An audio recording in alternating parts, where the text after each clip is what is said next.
नमस्कार, मैं हूं सत्यपाल और आप देख रहे हैं CWB हिंदी न्यूज। शक संवत 1947 विक्रम संवत 2082 आज श्रावण मास के शुक्ल पक्ष की अष्टमी तिथि और दिन शुक्रवार है। तदनुसार अंग्रेजी तारीख 1 अगस्त सन 2025। सबसे पहले आज की सुर्खियां। Haryana monsoon update. गुरुग्राम में गाड़ियां डूबी, हाईवे तालाब बना। हरियाणा के 12 जिलों में गुरुवार को जबरदस्त बारिश। जानिए मौसम का ताजा हाल। हरियाणा रेवेन्यू डिपार्टमेंट की 26 सर्विस एक प्लेटफॉर्म पे मिलेंगी। सीएम नायब सिंह सैनी ने नई वेबसाइट शुरू की, बोले डिजिटल की ओर ये कदम। वहीं फसल खराबे के 52 करोड़ रुपए जारी किए। हरियाणा में घर बनाना होगा सस्ता। 1 अगस्त यानी आज हरियाणा सरकार की अहम बैठक। रेत, बजरी समेत कई चीजें सस्ती करने पर हो सकता है निर्णय।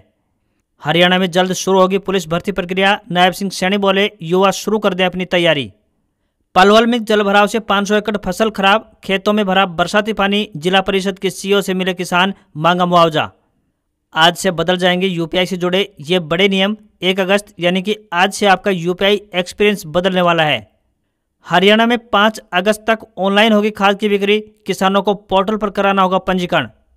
बरवाला क्षेत्र में बाजरे की फसल पर सुंडी का कहर, कीटनाशकों के बावजूद नहीं मिल पा रही राहत। किसानों की प्रशासन से समाधान की अपील। सोनीपत में खेतों में डाल रहे ज्यादा यूरिया खाद, कृषि विभाग ने तैयार की रिपोर्ट। 50 से 90 किलोग्राम प्रति एकड़ अधिक कर रहे हैं प्रयोग। हरियाणा सीईटी में कैटेगरी बदलने के लिए जल्द खुलेगा पोर्टल। अगस्त के लास्ट तक आएगा रिजल्ट। सिरसा में शहीदी महासम्मेलन में शामिल हुए सीएम नायब सिंह सैनी, बोले भूमन शाह के नाम बनेगा कॉलेज। कंबोज समाज को प्लाट देने की भी घोषणा। हरियाणा में किसानों के लिए बड़ी खुशखबरी, इन जगहों पर खुलेगी नई सूरजमुखी और सरसों तेल की मिल। जानेंगे पूरी अपडेट। दिल्ली के सीएमसी स्कूलों में एडमिशन शुरू, 6ठी से 8वीं तक में दाखिले हुए प्रारंभ। एस्टेट एग्जाम खत्म होते ही आंसर की हुई जारी। आपत्ति दर्ज कराने को 3 दिन, 1000 रुपए देने होंगे। परीक्षार्थी बोले सीईटी से आसान पेपर था। डोनाल्ड ट्रंप ने इंडिया को डेड इकोनॉमी बताया, कहा भारत और रूस अपनी अर्थव्यवस्था को साथ ले डूबे, मुझे क्या। रूस बोला अमेरिका के राष्ट्रपति घबराए। राहुल गांधी बोले ट्रंप ने सही कहा कि इंडियन इकोनॉमी मर चुकी, इसे मोदी ने मारा। ये बात पीएम और वित्त मंत्री को छोड़कर सबको पता है। और ओप्पो K13 टर्बो सीरीज में मिलेगा इनबिल्ट फैन। अगस्त में होंगे लॉन्च। 5G स्मार्टफोन में मिलेगी 7000 mAh की बड़ी बैटरी, कीमत लगभग 25,000 रुपए। और अब खबरें विस्तार से। हरियाणा में जुलाई महीने के आखिरी दिन भी झमाझम बारिश देखने को मिली। हरियाणा के 12 जिलों में गुरुवार को जबरदस्त बारिश हुई है। इनमें गुरुग्राम, हिसार और पानीपत में तेज बारिश हुई है, जबकि कुरुक्षेत्र, सोनीपत, जींद, फतेहाबाद, महेंद्रगढ़, नारनौल, अंबाला, यमुनानगर, सिरसा, रेवाड़ी, चरखी दादरी और झज्जर में हल्की से लेकर मध्यम बारिश दर्ज की गई। गुरुग्राम में तेज बारिश से सुभाष चौक पर भारी जलभराव देखने को मिला, जिसमें कारें डूबती हुई नजर आई। वहीं एम्बियंस मॉल के सामने NH40 पर बारिश का पानी आने से यह रोड नदी जैसा बन गया। इसके अलावा गुरुग्राम में नेशनल हाईवे पर नरसिंहपुर के पास जलभराव हुआ है। इस वजह से हाईवे पर 1 किलोमीटर लंबा जाम लग गया। साथ ही गुरुग्राम के राजीव चौक पर जलभराव की वजह से कारें भी डूबकर बंद होती हुई नजर आई। गुरुग्राम में इतना पानी भर गया कि बाइक पूरी तरह से डूब गई। बारिश के बाद हिसार और पानीपत की सड़कों पर जलभराव देखने को मिला। राज्य के सभी क्षेत्रों में 5 अगस्त तक बारिश की संभावना जताई गई है। भारतीय मौसम विज्ञान विभाग यानी IMD के चंडीगढ़ मौसम केंद्र ने हरियाणा में गुरुवार को भी दिन भर बारिश की संभावना जताई थी। विभाग के मुताबिक प्रदेश में अगले 4 दिन बारिश की संभावना है। IMD के मुताबिक 1 अगस्त को भी यानी आज प्रदेश के 16 जिलों फतेहाबाद, हिसार, भिवानी, चरखी दादरी, महेंद्रगढ़, रेवाड़ी, गुरुग्राम, मेवात, पलवल, फरीदाबाद, रोहतक, झज्जर, सोनीपत, अंबाला और पंचकुला में बारिश की संभावना है। बाकी बचे 6 जिलों में बूंदाबांदी हो सकती है। इसके अलावा 2 और 3 अगस्त को भी हरियाणा के कई जिलों में बारिश होने के आसार जताए गए हैं। हरियाणा में 2 दिन चला एस्टेट का एग्जाम खत्म हो गया है। ये एग्जाम 3 शिफ्टों में हुआ, जिसमें करीब 4 लाख परीक्षार्थियों ने हिस्सा लिया। एग्जाम खत्म होते ही इसके आंसर की जारी कर दी गई है। बोर्ड अध्यक्ष डॉक्टर पवन कुमार ने कहा कि आंसर की बोर्ड की वेबसाइट पर अपलोड कर दी गई है। अगर कोई किसी प्रश्न के उत्तर पर कोई आपत्ति दर्ज करना चाहे तो सबूतों के साथ 1 से 3 अगस्त तक ऑनलाइन दर्ज करवा सकता है। इसके लिए 1000 रुपए जमा कराने होंगे। अगर आपत्ति सही पाई गई तो फीस के तौर पर लिए गए 1000 रुपए वापस लौटा दिए जाएंगे। प्रश्न पत्र व उत्तर कुंजी के संबंध में 3 अगस्त 2025 शाम 5 बजे तक पश्चात किसी भी माध्यम से प्राप्त होने वाली आपत्ति पर कोई विचार नहीं किया जाएगा तथा इसके बारे में कोई पत्राचार भी अलग से नहीं किया जाएगा। इसके बाद अगस्त के तीसरे सप्ताह तक रिजल्ट घोषित करने की कोशिश करेंगे। आखिरी शिफ्ट का पेपर देकर बाहर आई परीक्षार्थियों ने कहा कि 26 व 27 जुलाई को हुए सीईटी के मुकाबले ये पेपर आसान था। एग्जाम को शांतिपूर्वक संपन्न करवाने के लिए परीक्षा के दौरान केंद्रों के आसपास धारा 163 लागू कर भीड़ इकट्ठी होने पर रोक लगाई गई थी। साथ ही आसपास के फोटोस्टेट की दुकानें भी बंद करवा दी गई थी। हरियाणा में 1 अगस्त यानी आज सरकार कैबिनेट मीटिंग का आयोजन करेगी, जिसमें खनन अधिनियम 2012 में फिर से बदलाव किया जा सकता है। इसके लिए प्लानिंग पूरी की जा चुकी है। सिविल सचिवालय में सुबह 11 बजे इस मीटिंग का आयोजन किया जाएगा। आपकी जानकारी के लिए बता दें कि सरकार द्वारा मीटिंग में रेत, बजरी, पत्थर के रॉयल्टी रेट में संशोधन पर मोहर लगाई जा सकती है। इंटर स्टेट ट्रांसपोर्टेशन फीस में भी कटौती की जा सकती है। ऐसा माना जा रहा है कि इस बदलाव के बाद भवन निर्माण में काम आने वाली चीजें सस्ती हो जाएंगी। लोगों को इससे सीधे तौर पर काफी फायदा मिलने की उम्मीद जताई जा रही है। करीब 1 महीने पहले हरियाणा कैबिनेट की मीटिंग का आयोजन हुआ था, जिसमें पत्थर और रेत के लिए रॉयल्टी दरों में इजाफा कर दिया गया था। पत्थर के लिए 45 रुपए की जगह 100 रुपए और रेत के लिए 40 रुपए की जगह 80 रुपए प्रति टन फीस में इजाफा किया गया था। इस दौरान इंटर स्टेट खनिज ट्रांसपोर्टेशन फीस लिए जाने का भी इजाजत प्रदान कर दी गई थी। अन्य राज्यों से हरियाणा में आने वाले खनिज वाहनों पर 100 रुपए प्रतिदिन शुल्क लगाने को मंजूरी प्रदान की गई थी। इन सभी बदलावों से जनता पर प्रभाव पड़ा था और उन्हें घर बनाने के लिए करीब दोगुनी राशि खर्च करनी पड़ रही थी। हरियाणा कर्मचारी चयन आयोग यानी HSSC की तरफ से CET के सफल आयोजन के बाद अब आगे की प्रक्रिया शुरू की जा रही है। परीक्षा का आयोजन पूरे प्रदेश में बेहद शांतिपूर्ण और निष्पक्ष तरीके से किया गया। 26 और 27 जुलाई को आयोजित हुई CET में 13,27,000 अभ्यर्थियों में से लगभग 92% ने परीक्षा दी है। CET के जरिए हरियाणा सरकार CM Nayab Singh Saini group C और ग्रुप D के तकरीबन 24,800 खाली पदों को भरने जा रही है। परीक्षा के सफल आयोजन में न सिर्फ जिला प्रशासन बल्कि हरियाणा रोडवेज, पुलिस विभाग, शिक्षा विभाग सहित कई अन्य विभागों के कर्मचारियों और अधिकारियों का संपूर्ण योगदान रहा है। मुख्यमंत्री नायब सिंह सैनी ने कहा कि सरकार की तरफ से जल्द ही पुलिस की भर्ती निकाली जाएगी। सबसे पहले पुलिस की ही भर्ती होगी। CM ने कहा कि प्रदेश सरकार युवाओं को योग्यता के आधार पर बिना खर्ची पर्ची के नौकरी प्रदान कर रही है। इस कड़ी में सरकार की तरफ से पुलिस की भर्ती निकाली जाएगी। इसके लिए सभी युवा मेहनत करनी शुरू कर दें। ग्रुप C के लिए CET हो चुका है। जल्द ही परीक्षा का रिजल्ट जारी कर दिया जाएगा। रिजल्ट जारी होते ही आगे की प्रक्रिया शुरू होगी और मेंस परीक्षा आयोजित की जाएगी। सबसे पहले पुलिस की परीक्षा होगी। ऐसे में जो भी उम्मीदवार पुलिस की परीक्षा में शामिल होने वाले हैं वह अपनी तैयारी और शारीरिक मेहनत शुरू कर दें।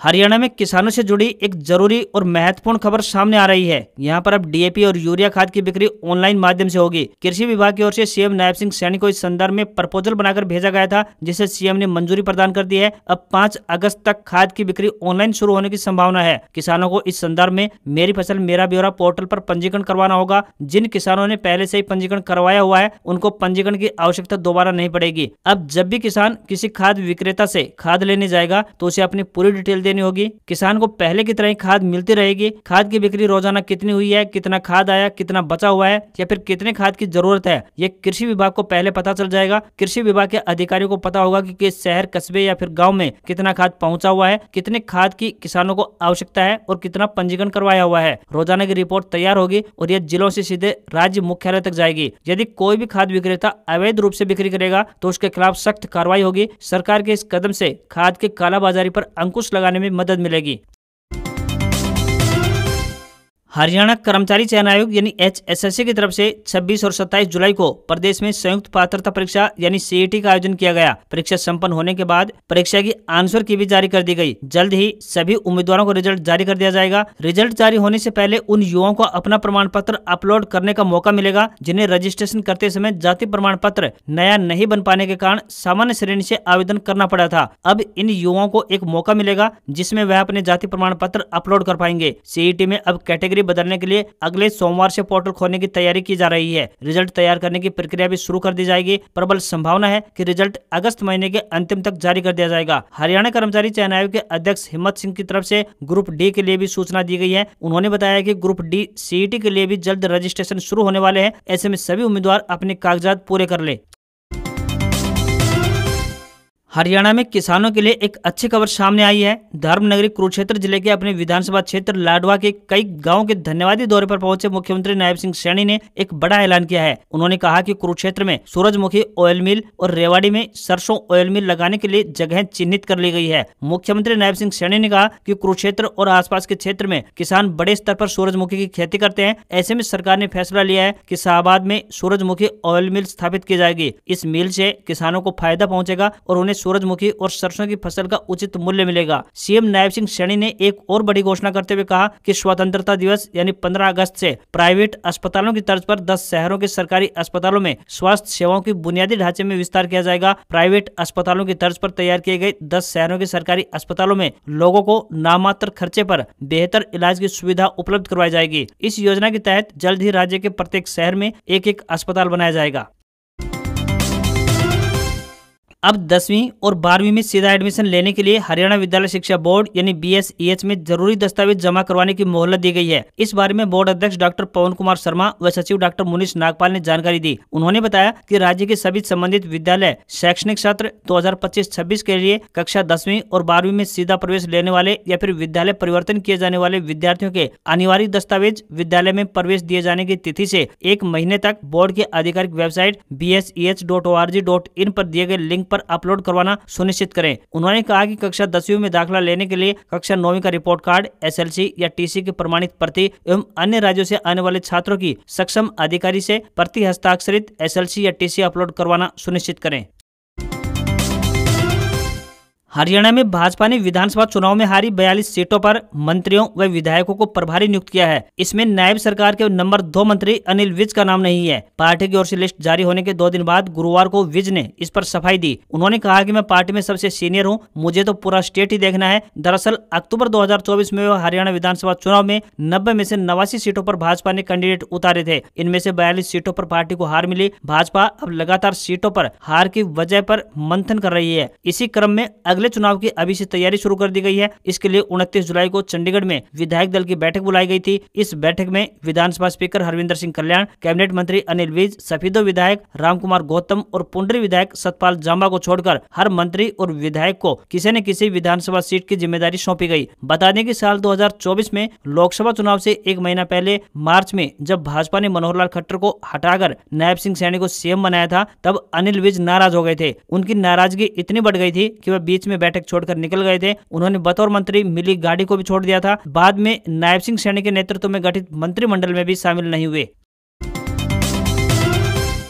हरियाणा के मुख्यमंत्री नायब सिंह सैनी ने राजस्व एवं आपदा प्रबंधन विभाग की नई वेबसाइट का शुभारंभ करते हुए कहा, आज का दिन हरियाणा के लिए महत्वपूर्ण दिन है। इस नई वेबसाइट के जरिए अब इस विभाग की सभी 26 सेवाएं इस एक ही प्लेटफॉर्म पर किसानों और आम लोगों को मिल सकेंगी। इस मौके पर मुख्यमंत्री ने रबी 2025 के फसल खराबे के 22,617 किसानों को 52 करोड़ 14 लाख रुपए का मुआवजा भी जारी किया। सीएम सैनी ने कहा कि यह सिर्फ एक वेबसाइट का शुभारंभ नहीं है, बल्कि यह डिजिटल हरियाणा और सुशासन की दिशा में उठाया गया एक और ठोस कदम है। राजस्व विभाग न केवल प्रशासन की रीढ़ है, बल्कि आमजन के दुख दर्द के साथ सीधे जुड़ा हुआ है। जब जब कोई आपदा आई है या संकट की घड़ी आई है, लोग सबसे पहले इसी विभाग की ओर उम्मीद से देखते हैं। सीएम नायब सिंह सैनी ने कहा कि इस वेबसाइट के माध्यम से विभाग की सभी सेवाओं को एक ही प्लेटफॉर्म पर प्राप्त किया जा सकेगा। अब हरियाणा वासियों को इस विभाग की सेवाओं के लिए अलग अलग पोर्टल पर जाकर भटकने की जरूरत नहीं पड़ेगी। सीएम नायब सिंह सैनी ने बताया कि जाति प्रमाण पत्र सहित मुआवजे की जानकारी मिलेगी। जाति प्रमाण पत्र से लेकर मुआवजे की जानकारी सब कुछ इसी एक पोर्टल पर उपलब्ध होगा। केवल आम जनता ही नहीं, बल्कि विभाग के अधिकारियों को भी इससे बहुत सुविधा होगी। यह पहल डिजिटल इंडिया और सुशासन की हमारी प्रतिबद्धता का एक और प्रमाण पत्र है। आने वाले समय में यह पोर्टल और भी नई सेवाओं को जोड़ते हुए एक आदर्श डिजिटल प्लेटफॉर्म बनेगा। मुख्यमंत्री नायब सिंह सैनी रबी 2025 के फसल खराबे के पैसे एक क्लिक से 22,617 किसानों को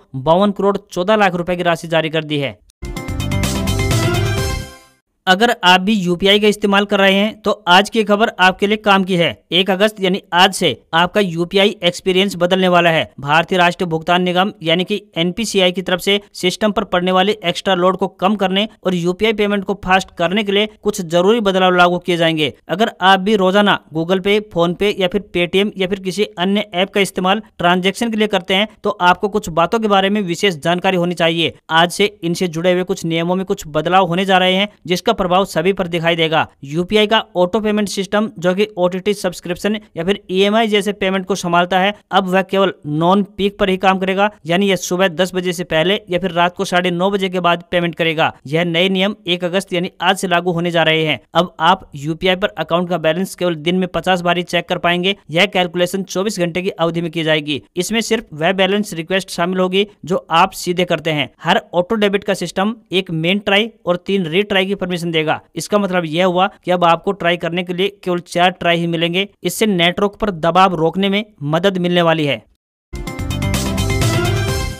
ex serviceman contributory health scheme station Ambala की तरफ से सफाई वाला, क्लर्क, चौकीदार, ड्राइवर और अन्य कई पदों पर आवेदन मांगे गए हैं। इन पदों के लिए ऑफलाइन माध्यम से आवेदन भेज सकते हैं। पुरुष और महिला दोनों वर्गों के उम्मीदवार आवेदन भेज सकते हैं। फार्मासिस्ट के पदों के लिए आवेदन भेजने वाले उम्मीदवार के पास बी फार्मेसी अथवा 12वीं विज्ञान व फार्मेसी डिप्लोमा होना चाहिए। वहीं क्लर्क के लिए आवेदक स्नातक पास होने चाहिए तथा उनके पास एक क्लरिकल ट्रेड कंप्यूटर का ज्ञान होना चाहिए। साथ ही ड्राइवर के लिए आवेदक 8वीं पास होने चाहिए तथा ड्राइवर के पदों के लिए उसके पास class 1 MT armed forces licence होना चाहिए। वहीं सफाई वाला यानी महिला अटेंडेंट के लिए उम्मीदवार पढ़ना लिखना जानता हो। चौकीदार या चपरासी के लिए आवेदक 8वीं पास होने चाहिए। तो वहीं नर्सिंग असिस्टेंट के पदों के लिए आवेदक के पास GNM डिप्लोमा या क्लास 1 आर्म्ड फोर्सेस होनी चाहिए। लैब असिस्टेंट यानी DMLT क्लास 1 लेबोरेटरी कोर्स के लिए आर्म्ड फोर्सेस होनी चाहिए। लैब टेक्नीशियन या BSc MLT या 12वीं विज्ञान तथा DMLT होना चाहिए। इन पदों के लिए कोई भी आवेदन शुल्क नहीं देना होगा। न्यूनतम आयु 18 वर्ष और अधिकतम आयु 53 वर्ष तय की गई है।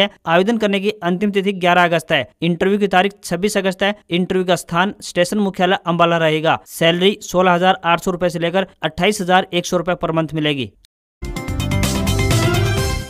अगर आप भी EPFO से जुड़े हुए हैं तो आज आपके लिए एक बड़ी अपडेट सामने आ रही है। अगर आप अपने EPF खाते से पैसा निकलवाने की प्लानिंग कर रहे हैं तो हम आपकी जानकारी के लिए बता दें कि PF अकाउंट से पैसे निकलवाने के लिए अब आपको ज्यादा डॉक्यूमेंटेशन की आवश्यकता नहीं पड़ने वाली है। केंद्र सरकार की तरफ से पहले ही संसद में इस बारे में स्पष्ट जानकारी दे दी गई है कि नए नियम लागू किए जा चुके हैं। ये खबर उन लोगों के लिए काफी राहत देने वाली है जो पढ़ाई, शादी या घर खरीदने या फिर कोई बीमारी या फिर किसी अन्य इमरजेंसी के लिए अपनी भविष्य निधि के पैसे का इस्तेमाल करने की प्लानिंग कर रहे हैं। अब आप बिना किसी डॉक्यूमेंटेशन के आसानी से अपने PF अकाउंट से पैसे निकाल सकते हैं। EPFO का यह कदम डिजिटल इंडिया और सरकारी प्रक्रियाओं को आसान बनाने में एक बड़ी भूमिका निभाने वाला है। यह नया फैसला नियमों को आसान बनाने और पारदर्शिता और भरोसेमंद बनाने के लिए उठाया जा रहा है। इससे लोगों को बेवजह की भागदौड़ से छुटकारा मिल जाएगा। भारत पर 25% टैरिफ लगाने के बाद अमेरिकी राष्ट्रपति डोनाल्ड ट्रंप ने भारत और रूस को डेड इकोनॉमी बताया। उन्होंने कहा, भारत और रूस अपनी अर्थव्यवस्था को साथ ले डूबे, मुझे क्या। इसके जवाब में रूस के पूर्व राष्ट्रपति मेदवेदेव ने कहा, अमेरिका जैसे शक्तिशाली राष्ट्रपति घबरा गए हैं। रूस के पूर्व राष्ट्रपति मेदवेदेव ने ट्रंप को जवाब देते हुए टेलीग्राम पर लिखा, ट्रंप को डेड हैंड की खतरनाक ताकत याद रखनी चाहिए, भले ही यह अब मौजूद नहीं है। अगर रूस के पूर्व राष्ट्रपति के कुछ शब्दों से अमेरिका जैसे शक्तिशाली राष्ट्रपति इतना घबरा जाते हैं तो रूस का रास्ता बिल्कुल सही है। हम अपने रास्ते पर आगे बढ़ते रहेंगे। डेड हैंड रूस का एक पुराना न्यूक्लियर हथियार कंट्रोल सिस्टम है जो कि देश की लीडरशिप खत्म होने पर भी जवाबी हमला कर सकता था। एक दिन पहले ट्रंप ने भारत पर 1 अगस्त से यानी आज से 25% टैरिफ लगाने का ऐलान किया था। अभी अमेरिका की तरफ से भारतीय सामानों पर औसतन तकरीबन 10% टैरिफ लगता है। इसके बढ़ने से अमेरिकी बाजार में भारतीय सामान के दाम बहुत बढ़ जाएंगे। डेड इकोनॉमी उस स्थिति को कहते हैं जब किसी देश की अर्थव्यवस्था पूरी तरह से ठप हो जाए या फिर बिल्कुल सुस्त पड़ जाए। इसमें व्यापार, उत्पादन, नौकरियां और लोगों की कमाई लगभग रुक सी जाती है। विकास रुक जाता है और लोग आर्थिक तंगी में फंस जाते हैं। डेड इकोनॉमी कोई आधिकारिक आर्थिक टर्म नहीं है, ये एक बोलचाल का शब्द है, इसलिए इसे मापने का कोई स्टिक पैमाना भी नहीं है। हालांकि इसे समझने के लिए कुछ आर्थिक संकेतकों का इस्तेमाल किया जा सकता है, जैसे GDP, महंगाई, बेरोजगारी दर और व्यापार घाटा।